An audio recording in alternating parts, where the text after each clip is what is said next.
Wow! Oppie was hiding a magic teleporter? We could have been beaming all over the zone this whole time?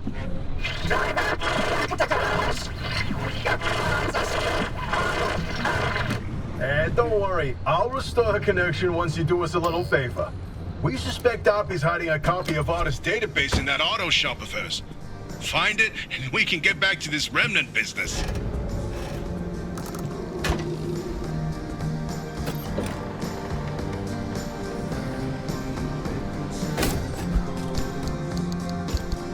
All right, I've identified the electrical circuit for the garage's security system. And there's an Artist security lock in that circuit. So once I do this... Yeah, bingo! That security lock's powered on now. Try that overload code from the observation towers. 4735. Driver, something you should know about that database? When Artist funding began to dry up, they handed us our final paycheck with one hand and the same-day evacuation orders with the other. Oppie was a higher-up, though more entitled than an actual power by that time. She would have known about Artist's plan to close up shop and had enough time to download all the research data before losing access. That data could contain what we need to help you.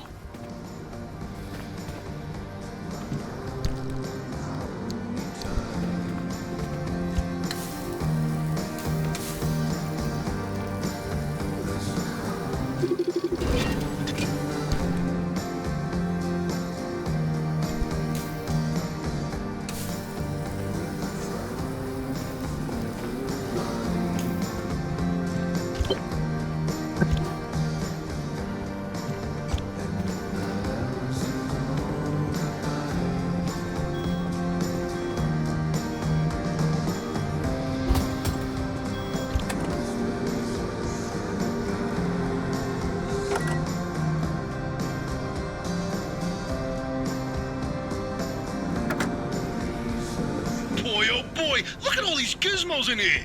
Oppie wasn't operating no normal auto shop. A fabrication station. Oh, her personal vault? I bet there's some good stuff in there. I'm uncomfortable intruding like this. Can you not? Hold the phone. There's a machine that prints bobbleheads? What? Show me.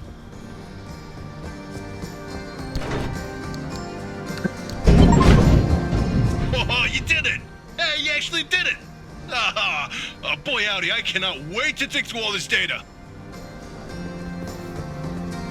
As promised, I'll fix Oppie's connection. Do you read me? Come in, do you read me? Loud and clear, you old bat. I see. The comms clear up suddenly, and I find you two patched to the garage frequency. It all makes sense now. No idea what you're talking about. So, Oppie, what's the plan? You must have some grand scheme, don't you? Let me get this straight. You hijacked my mission, tapped into my frequency, and now you want to be all buddy-buddy. Not on your life. You think you're hot stuff. Why don't you take the lead then? Get the driver through all by your damn selves. Did she just hang up on us? Well, guess it's our time to shine. So, Francis, you got any ideas? Well, we know the driver needs to get to the deep zone, but it's too dangerous to head there directly. We have to zero in on exactly where to go. The signal amplification trick won't work here. The ambient instability is too strong in the mid-zone. How indeed. There was one other time where the mass hallucination and the remnants intersected. Drive, I've tagged a route for you. Whenever you're ready, give it a spin.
Maybe it was wrong to say we would always stay this way. I hated you for walking away. Honestly, I do the same. And the reason was always telling a lie.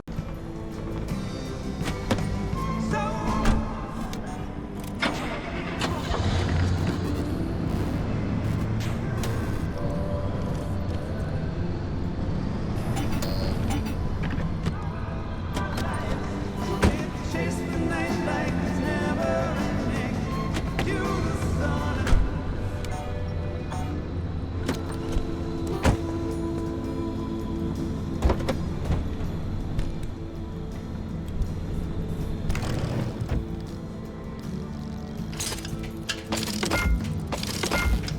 Raise your hand, push my blade in. Reach the sun on my night of a tree that's always blooming.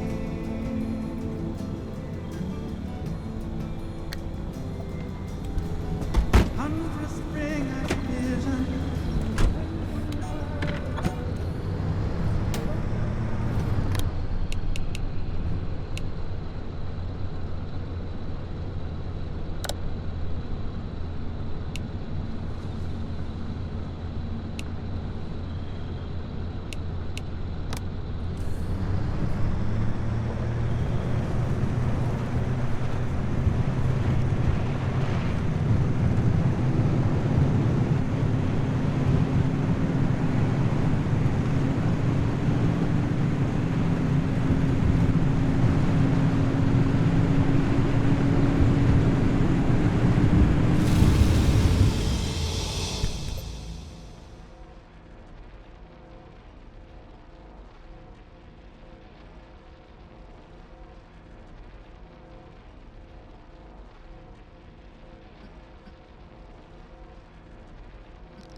Hey, driver. Sorry about all that mess with Oppie. There's no question. Oppie is a once-in-a-generation genius. I've watched her manipulate wavelengths with nanometer precision without Batting an eye. So, yeah, to see her go from being the sharpest person in the room to what she is now is disappointing. This place, it leeches away your sanity day by day. So for Oppie to live here in complete isolation, locked away with only bad memories and expired medication, nothing good comes of that. I'd feel a hell of a lot better if I knew why she suddenly cares so much about the remnants.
Speaking of Oppie, you're not gonna like this, Francis, but I'm starting to think we can't do this alone. Look, it's not that I doubt our abilities, but no one knows the zone like that old bat. You heard what she said. She'll sabotage this remnant before helping us. Right. Well, she'll come around to our charms. No, she won't. Nothing in the 13 years we spent in R&D proved that she's open to working with anyone. She dug her heels in so deep that she wrestled everyone down into the grave with her. I can't be involved if she is. What are you talking about? This is the entire reason we stayed behind, to write the record of the zone. Not about the experiments and the technology, but to tell the legends of the land. I don't want anything to do with her. I don't want to talk to her. I don't want her advice. I don't want to hear her goddamn voice. This isn't like you. What's going on, Francis? Is there something I should know? No. All your work in LIM R&D, all the time you spent, your entire career, your entire life. You sacrificed it all for Ada, and how did they thank you? With a black hole in your resume, where you can't tell anyone what you did. You couldn't even tell people where you wiped your ass for 10 years. So no, I'm not letting this go. Not for me, but especially not for you. That's not... Never mind. You know, sometimes I wonder, how much of you staying here was actually to hunt these legends? Or if it was because you had nowhere else to go.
hard facts end.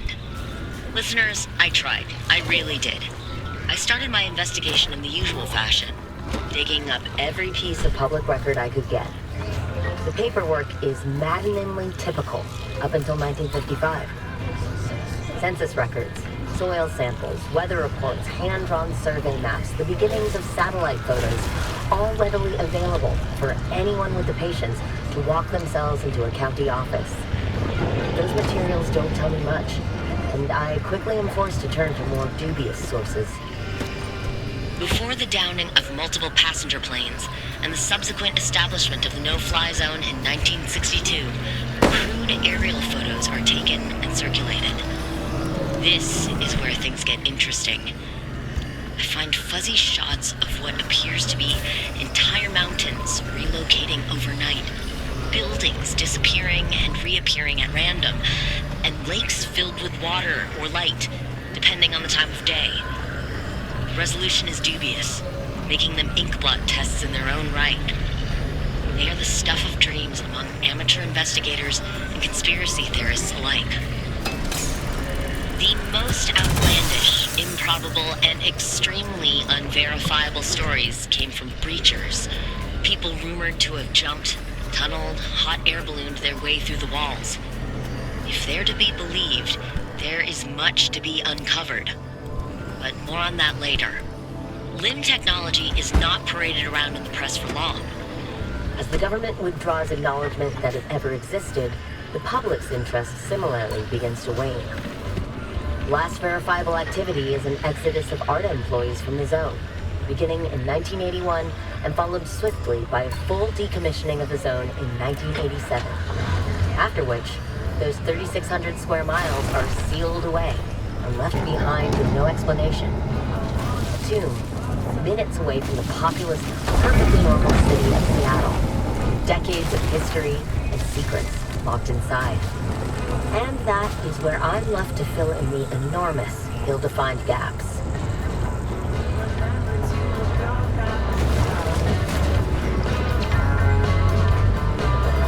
If you want to, I can be there for you and pick up all of the pieces, drag them out. If you want to, I can be there for you and pick up all of the pieces, sort them out.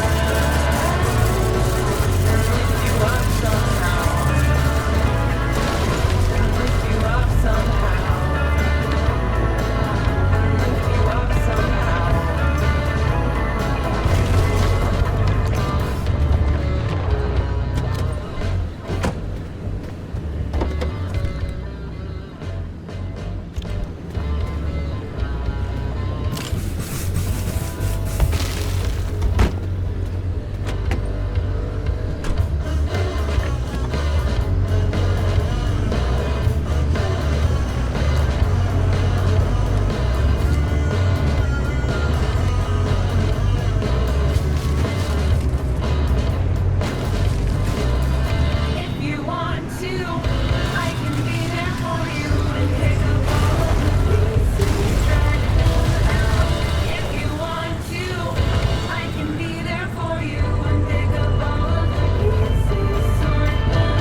style. Dr. Juice. Sister Squeeze. Dr. Juice. Sister Squeeze.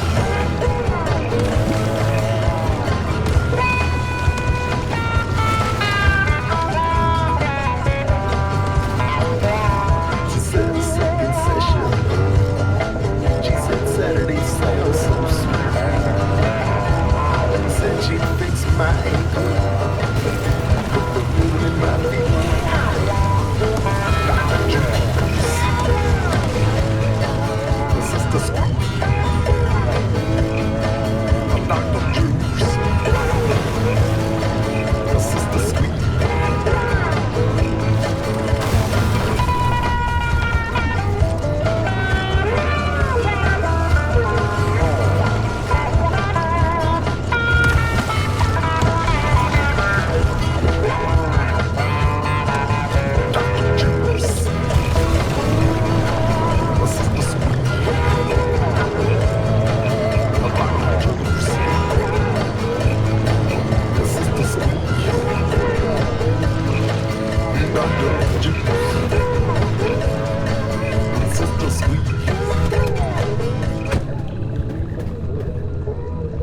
Are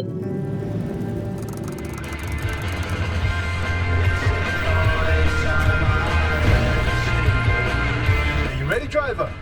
Okay, first off, I've loaded up 3 locations on your ARC device map. You see them? Head to whichever strikes your fancy. You sending them to the Visions? Sure am. We're going to use this. My optical vassalizer. We shouldn't use that. Why not? I mean, it's been decades. No way that thing is in any sort of working shape. I've been fixing her up in secret, and I'm sorry. Don't be mad. It's gonna be a surprise for your birthday. Oh, I've gone ahead and made an itty-bitty modification to your headset, driver. I've hooked up the basalizer here to modulate your scan function. Think of it like an extra layer of mayonnaise on your technology sandwich. What are you using the vassalizer for? No spoilers. We have to tell the story from the beginning. Driver, get ready to feast your eyes on the Visions.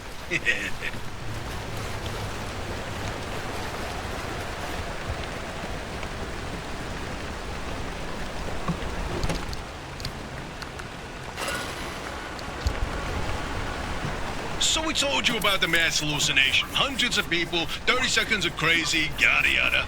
But there was one instance where that event and the remnants intersected. The story of Laura Cesari. Laura worked at ARDA as an executive secretary. She put in her hours, but she spent her evenings with a real passion. Painting. When the hallucination event swept through, Laura was overtaken like everyone else. But for her, the visions didn't stop. She tried painting them, but grew frustrated at her inability to recreate what she saw. Now at first, Arda wrote her off as one of the many whose brains got scrambled by what they saw. Until Laura stumbled across a rusty can of paint in the woods. It was a remnant. Once she started using this paint, the visions in her paintings began to come true. She painted feverishly for over a year, chasing the visions the entire time. Until the day the paint ran empty. And then she disappeared. Like all remnant holders do. Now that we know the remnants and the mass hallucination are related, maybe Laura's visions can help us out. The train is pulling out the station. The wind is blowing us away. Somebody stop this force on me. I have a fear about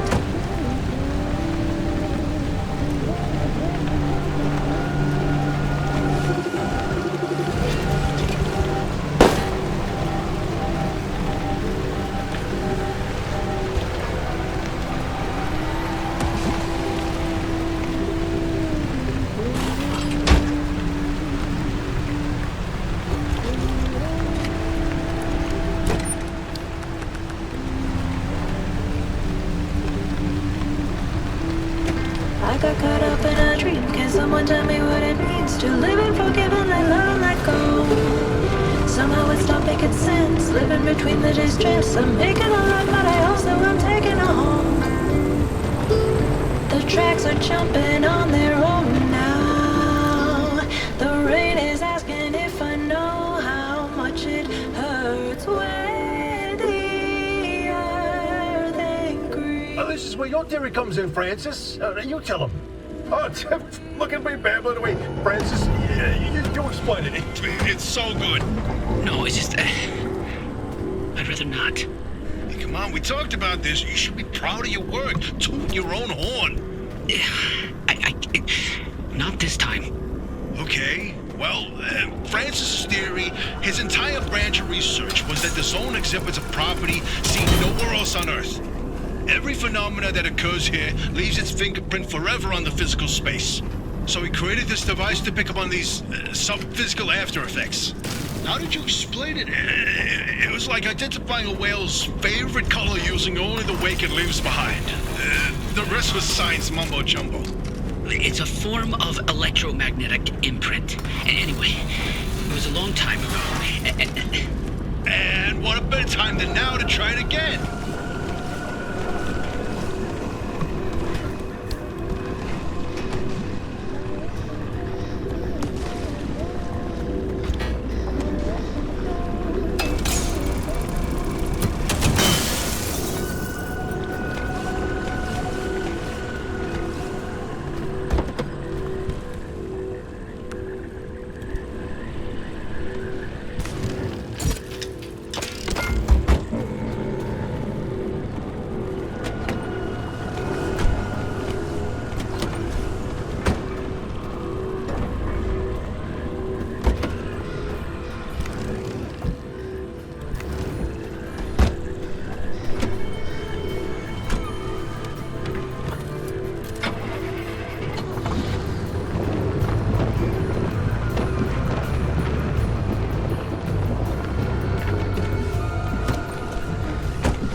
Inverting doorway.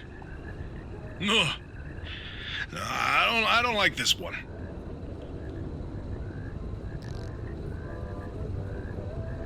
Hey, is it just me, or did this mirror look different before? Probably the instability messing with the paint over time. It's been decades after all. Nah, something's definitely off. Hey, where's our old notes from when we took a field trip out that way? Driver, why don't you go ahead to the next one while we investigate this?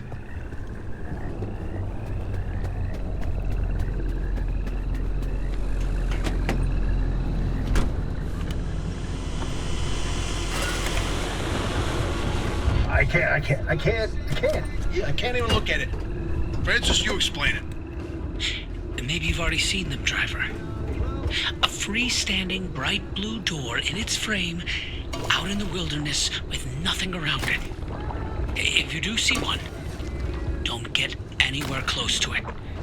I don't want to talk about it. He was pretty close to a doorway when it opened. It's called the inverting doorway. When the door is shut, it's safe.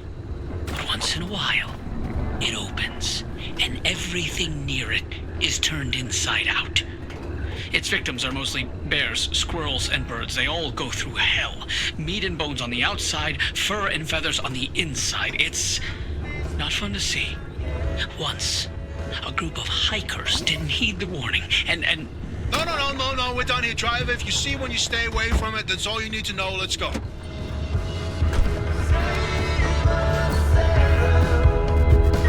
Nobody plays like you. Turning up life, make some words now. Do what you came to do. Save us, Sarah. Nobody plays like you. Keep my being over all the cards. I'm playing guitar in your torn up shoes.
personal favorite.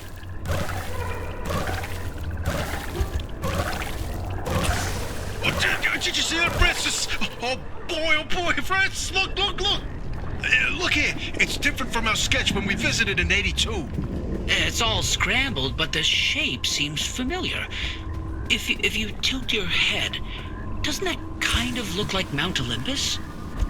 Oh, Francis, you flippin' genius! It absolutely is! Wait, let's look back at the first one. What's different there?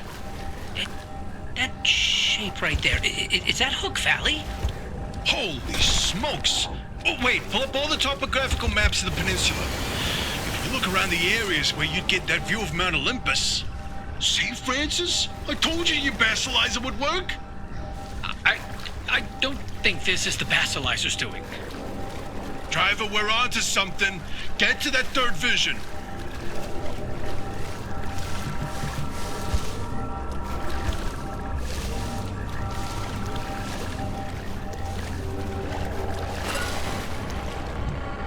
Driver, if you come across a mushroom like the one in the mural, do not eat it. No matter how tasty it might look. You're speaking from personal experience. And let me tell you, it wasn't pretty. Oh, just thinking about it makes me want to puke all over again. You've probably passed the biogenerators by now. They're our source of power in the mid-zone, and one of the best demonstrations of renewable limb tech. Yes, these battery farms keep our lights on, but more importantly, they're also the only place in the entire zone where anomalized mushrooms grow. And guess who turned out to be the world's biggest fan of those mushrooms? Bigfoot itself! And the vision foretold its arrival in the zone. It started when those pods hanging from the battery farms were found chewed up. At first, they blamed it on the local wildlife. This was back when we used to have some. Then, the sightings of 10-foot-tall creatures started. That didn't attract much attention on their own. Not until the first footprints were found. The Olympic Peninsula has always had a collection of Bigfoot sightings, but they were rare until Bigfoot had its first taste of the anomalized mushrooms. Then it couldn't stay away. And that's when the Squatches came knocking. They jumped the walls, Set up camp, and they got to investigating. Once they learned of the Sasquatch's appetite for these mushrooms, they cultivated entire farms of the stuff. For months, they propagated mushrooms and set traps. And for months, evidence mounted that Sasquatch was making its rounds and evading those traps. Until one night, the experts disappeared. Bigfoot got them. no question. Come on, all 8 at once? How is that possible? Never get in the way of a hungry Sasquatch. So about that last vision. No, I'm telling you, the helmsman never made it out of the zone. He died here. Not this again.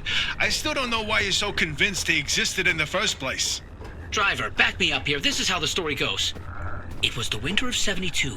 A ship set sail down the Columbia River 100 miles east of here. The helmsman was overcome by bad weather, and while in a particularly foggy patch, the boat hit something, and the impact threw him from the deck. When he woke up, he was on a boat on this very lake, smack in the middle of the zone, with no idea how he got there.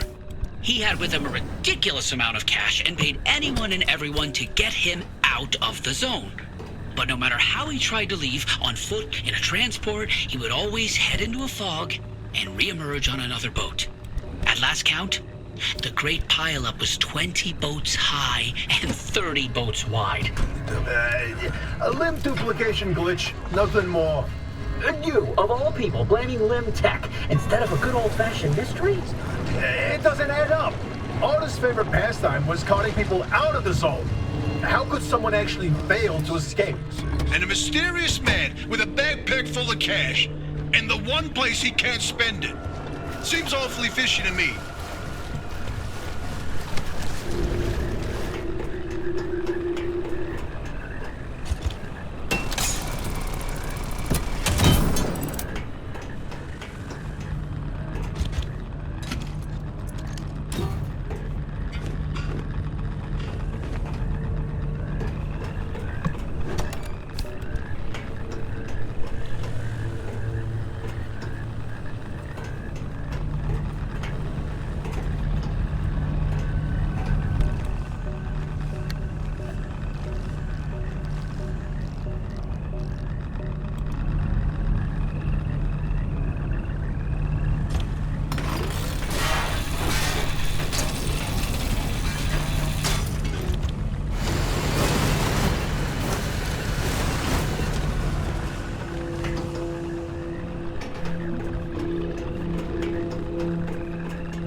Pile up.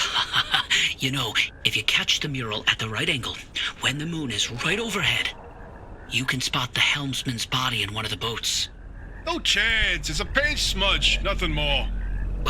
Believe me, it's true. I've seen it.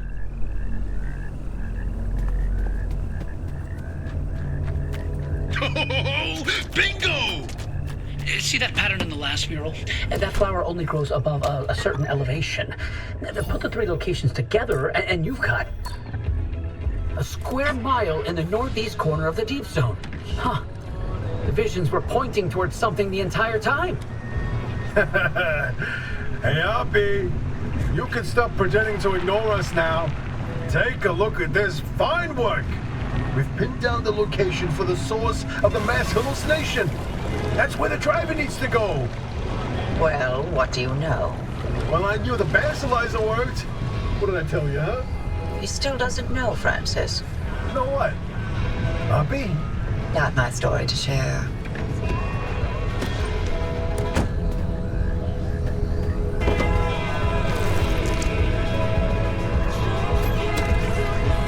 My theory, and that basilizer, they're illegitimate. Wait, what are you saying? I built that device to prove my imprint theory, and it was on the verge of getting the results I needed. But my research funding was running out. So, I forged the data. Not much, just enough to justify more time. I was so close. I knew the breakthrough was right around the corner. But Arda found out. That's why I was reassigned and my clearance revoked. Wait, you told me you changed labs voluntarily.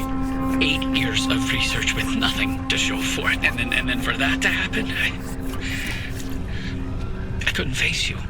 That doesn't mean your theory is wrong. I still think there's something to it. There's a common thread with some of the remnant stories, like the telephone switchboard, the ones that seem to recall the past somehow. Maybe the remnants access those imprints, read them like a needle in the groove of a record. Don't. You don't have to do that. It's in the past. I don't care about it anymore.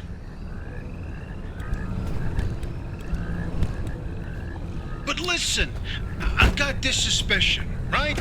If we can just get the car to the mass hallucination source, what do we find that can prove your theory? It's worth a try, isn't it? I'm tired of trying, Tobias. I've tried all my life, and it didn't go so well. Look, I don't have one of those fancy degrees that you and Oppie have. The closest I ever got to science was wiping down your lab benches. But I saw the incredible things that you did with your research. Yeah, well, Arda didn't think they were incredible. I don't care about Arda. I believe in you. Always have. I'm sorry. I can't. I can't do this with her. Oppie led the disciplinary committee that stripped my clearance and demoted me to a glorified intern. She sat there and decided how best to humiliate me. I never asked for anything. This one time I do, so I would never have to talk to Oppie again. You didn't listen. Your remnant was more important than what I wanted. Francis, I didn't mean... I've had enough.